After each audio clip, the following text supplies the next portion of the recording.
नमस्कार, SKS news के खबरें फटाफट में मैं तरुण आपका हार्दिक स्वागत करता हूं। आइए नजर डालते हैं उन खबरों पर जो रही आज दिन भर सुर्खियों में। बिना उचित प्रशिक्षण के शासकीय भूमि नामांतरण आदेश पारित करने और सक्षम अधिकारियों से पुनर्अवलोकन की अनुमति लिए बिना ही आदेश संशोधित करने की गंभीर अनियमितता के चलते पुरानी छावनी के नायब तहसीलदार सत्येंद्र सिंह तोमर को निलंबित कर दिया गया है। संभागीय आयुक्त मनोज खत्री ने कलेक्टर रुचिका चौहान के प्रतिवेदन के आधार पर यह कार्रवाई की है। मध्य प्रदेश के दतिया में हाल ही में हुए विधानसभा उपचुनाव में मिली हार के बाद भारतीय जनता पार्टी संगठन में बड़े बदलाव करने जा रही है।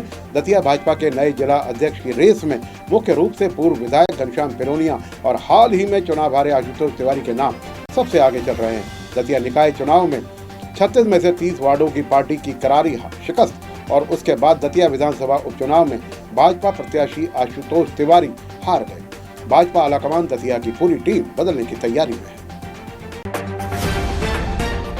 अब देश की न्यायिक व्यवस्थाओं में महिलाओं से जुड़े मामलों में भाषा बदलेगी। कोर्ट ने कहा है कि अब एफआईआर, चार्जशीट और न्यायालय आदेशों में पॉजिटिव्स जैसे शब्द पुराने शब्दों की जगह लेंगे। पीड़िता या सर्वाइवर जैसे सम्मानजनक शब्दों का इस्तेमाल होगा। साथ ही लज्जा भंग और रखेल जैसे शब्दों में भी सुधार होगा। कोर्ट ने सभी डीजीपी को नई शब्दावली अपनाने के निर्देश दिए हैं। गोला का मंदिर थाना क्षेत्र में डीआरडीओ के निर्माणाधीन सरकार आवासीय परिसर में जहरीले सांप के काटने से एक मजदूर महिला की मौत हो गई। 35 वर्षीय हल्ली चढ़ार परिवार के साथ अस्थायी झोपड़ी में रह रही थी। मंगलवार सुबह सांप ने डस लिया। इलाज के दौरान बुधवार को उन्होंने दम तोड़ दिया। अगले साल अप्रैल में 2027 के बीच भारत में पॉलीमर प्लास्टिक नोट लॉन्च किए जाएंगे। आरबीआई गवर्नर संजय मल्होत्रा ने एमपीसी की बैठक के बाद ये जानकारी दी। शुरुआत में ₹10, ₹20 और ₹50 जैसे छोटे नोट पॉलीमर में जारी किए जाएंगे। आरबीआई का कहना है इससे नोट ज्यादा चलेंगे और सरकारी खर्च भी कम आएगा। जिले के भाजपा कार्यालय में बुधवार को तिरंगा यात्रा के सफल आयोजन को लेकर बैठक आयोजित की गई। बैठक में शाहजहांपुर के प्रभारी मंत्री नारायण सिंह कुशवाहा ने जिले के पदाधिकारियों एवं कार्यकर्ताओं के साथ आगामी कार्यक्रमों की रूपरेखा पर चर्चा की।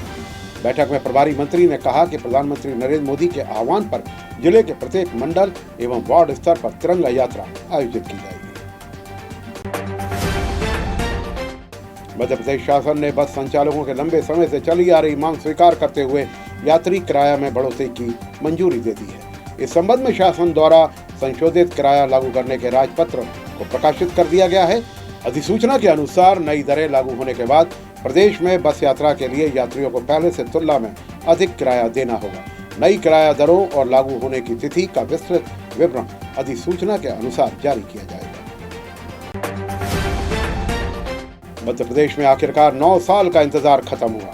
राज्य सरकार ने घोषणा की है कि सितंबर में प्रदेश के सभी कॉलेजों और विश्वविद्यालयों में छात्र संघ के चुनाव कराए जाएंगे। आखिरी बार छात्र संघ चुनाव 2016 में हुए थे। इसके बाद चुनाव नहीं हो पाए। अब चुनाव की घोषणा के साथ कैंपस में फिर से छात्र राजनीति की हलचलें तेज हो गई है। सीएम डॉक्टर मोहन यादव खुद राजनीति से निकले हैं। उन्होंने अखिल भारतीय विद्यार्थी परिषद से अपनी राजनीतिक शुरुआत की थी। सरकार का कहना है कि चुनाव से छात्रों को अपनी बात रखने का मंच मिलता है। झारखंड में झारखंड लोक सेवा आयोग की 14वीं संयुक्त सिविल परीक्षा प्रारंभिक परीक्षा में गड़बड़ियों को लेकर छात्रों का आंदोलन तेज होता जा रहा है। लगातार प्रदर्शन के बीच हेमंत सोरेन सरकार दबाव में दिख रही है। सरकार ने प्रोटेस्ट कर रहे छात्रों से बातचीत के लिए 4 मंत्रियों का एक प्रतिनिधिमंडल गठित किया था। हालांकि छात्रों की मांग है कि वे सीधे सीएम से बात करेंगे। बहुत संभावना है कि मंत्रियों का दल गुरुवार को धरना स्थल पर पहुंचकर छात्रों से बातचीत करेगा। सरकारी सूत्रों के मुताबिक अगर धरना स्थल पर बातचीत नहीं हो पाई तो किसी सार्वजनिक स्थान पर छात्र प्रतिनिधियों को बुलाया जा सकता है। प्रधानमंत्री नरेंद्र मोदी का फेसबुक से वीडियो हटाने वाले मामले के बाद सरकार ने मेटा को 2 बार नोटिस भेजा और सरकारी सूत्रों के अनुसार केंद्रीय आईटी मंत्री अश्विन वैष्णव के साथ हुई मीटिंग में कंपनी ने न सिर्फ इस घटना पर खेद जताया बल्कि कुछ मामलों में माफी मांगी है। साथ ही मेटा सीईओ मार्क जकरबर्ग ने अपनी माफी भेजी है। पश्चिम बंगाल सरकार ने टीएमसी यानी ममता बनर्जी के शासन के दौरान जारी किए गए जाति प्रमाण पत्रों को बड़े स्तर पर शुभेंदु अधिकारी सरकार में जांच शुरू कर दी है। वरिष्ठ अधिकारियों के अनुसार बुधवार को बताया गया कि 45,000 से ज्यादा प्रमाण पत्रों को आगे की जांच के लिए चिन्हित किया गया है और 135 प्रमाण पत्र अब तक रद्द किए जा चुके हैं। अधिकारियों के मुताबिक अब तक 1,20,117 जाति प्रमाण पत्रों का दोबारा सत्यापन किया गया है। इनमें 76,750 प्रमाण पत्र यानी करीब 62.8% सही पाए गए हैं। ये पूरी कवायद टीएमसी शासन के दौरान ओबीसी, एससी और एसटी प्रमाण पत्र जारी करने में बड़े स्तर पर गड़बड़ी के आरोप के बाद शुरू किए गए। यूपी की राजधानी लखनऊ में सनसनीखेज कहानी सामने आई है। यहाँ बुधवार को बीसीए फर्स्ट ईयर में पढ़ने वाली 17 साल की छात्रा के साथ घर में गला रेत कर हत्या कर दी गई। वारदात के समय छात्रा घर पर अकेली थी। उसका शव पहली मंजिल के कमरे में मिला, जबकि पास में ही उसका क्लासमेट गंभीर रूप से घायल हालत में पड़ा था। घटना का खुलासा तब हुआ जब छात्रा की बड़ी बहन कॉलेज से लौटकर घर पहुंची। ये वारदात पारा थाना क्षेत्र के नरपतखेड़ा में हुई। पुलिस की जांच में सामने आया है कि आरोपी युवक छात्रा के घर चाकू लेकर पहुंचा था। शुरुआती जांच के अनुसार दोनों के बीच किसी अन्य युवक से बातचीत को लेकर विवाद हुआ। पूछताछ में आरोपी ने दावा किया है कि कहासुनी के दौरान छीना झपटी हुई और फिर गुस्से में आकर उसने चाकू से छात्रा का गला रेत लिया। पुलिस ने हत्या में इस्तेमाल चाकू बरामद कर दिया। योगी आदित्यनाथ सरकार ने समाजवादी पार्टी सरकार के कार्यकाल में वर्ष 2016 में पारित उत्तर प्रदेश मदरसा अध्यापकों एवं अन्य कर्मचारियों के वेतन का भुगतान विधेयक 2016 को विधानमंडल के दोनों सदनों से वापस ले लिया है। इसके साथ ही करीब 1 दशक से लंबित इस विधेयक का अध्याय पूरी तरीके से समाप्त हो गया है। ये विधेयक कानूनी और संवैधानिक कार्यों से कभी लागू नहीं हो पाया था। राज्यपाल और बाद में केंद्र सरकार की ओर से उठाई गई आपत्तियों के चलते इसे मंजूरी नहीं मिली थी। अब योगी सरकार ने इसे औपचारिक रूप से वापस लेकर इस पर अंतिम विराम लगा दिया है। एंटी पेपर लीक प्रोटेस्ट के बाद अब कॉकरोच जनता पार्टी की नजर देश भर के संगठन विस्तार पर है। छत्रपति संभाजी नगर में हुई रणनीतिक बैठक में तय हुआ है कि हर राज्य में छात्र संगठनों से जुड़ा जाएगा। संगठन ने साफ किया है कि वे चुनावी राजनीति में नहीं आएगा। शिक्षा से जुड़े मुद्दों पर ही आंदोलन जारी रखेंगे। अभिजीत दिपके ने बताया है कि बैठक का मुख्य मकसद महाराष्ट्र के बाहर काम करने की दिशा तय करना था। देश भर में जहां भी छात्र अपनी समस्याओं को लेकर प्रदर्शन कर रहे हैं, वहां कॉकरोच जनता पार्टी उनका साथ देगी। इसके लिए जल्द ही एक क्लियर प्लान तैयार किया जाएगा। श्रावण का महीना, भगवा रंग में रंगीन सड़कें, कंधों पर कावड़ और हर कुछ कदम पर गूंजता एक ही स्वर बोल बम और हर हर महादेव। सुल्तानगंज से देवघर तक जाने वाला कांवरिया पथ इन दिनों आस्था की बढ़ती हुई धारा बन चुका है। लाखों शिव भक्त उत्तर वाहिनी गंगा से जल भरकर करीब 105 किलोमीटर पैदल चल रहे हैं ताकि बाबा वैद्यनाथ के दरबार में जल अभिषेक कर सकें। हर साल इस रास्ते पर लाखों का कावड़िया दिखाई देता है।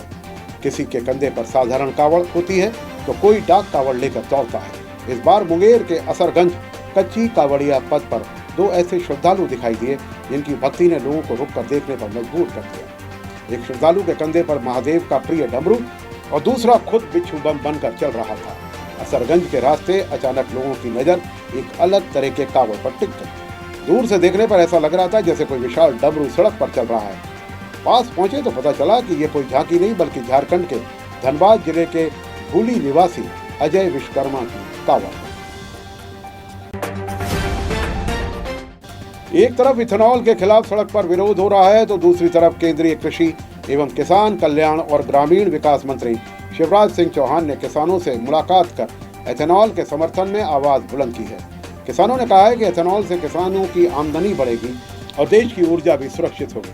शिवराज सिंह चौहान से मुलाकात में किसानों ने कहा कि एथेनॉल खेती के लिए नया मौका है।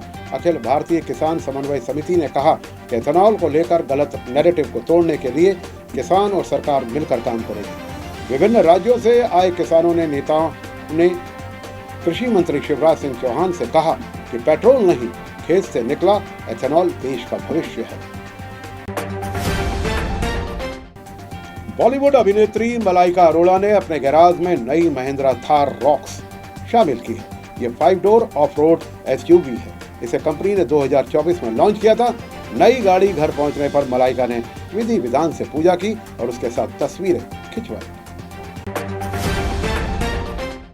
क्रिकेट के मैदान पर बांग्लादेश को जीत दिलाने वाला ऑलराउंडर शाकिब अल हसन अब पॉलिटिक्स की वजह से सुर्खियों में है। हालात ऐसे बन गए हैं कि उनके घर पर पेट्रोल बम से हमला कर आग लगा दी गई।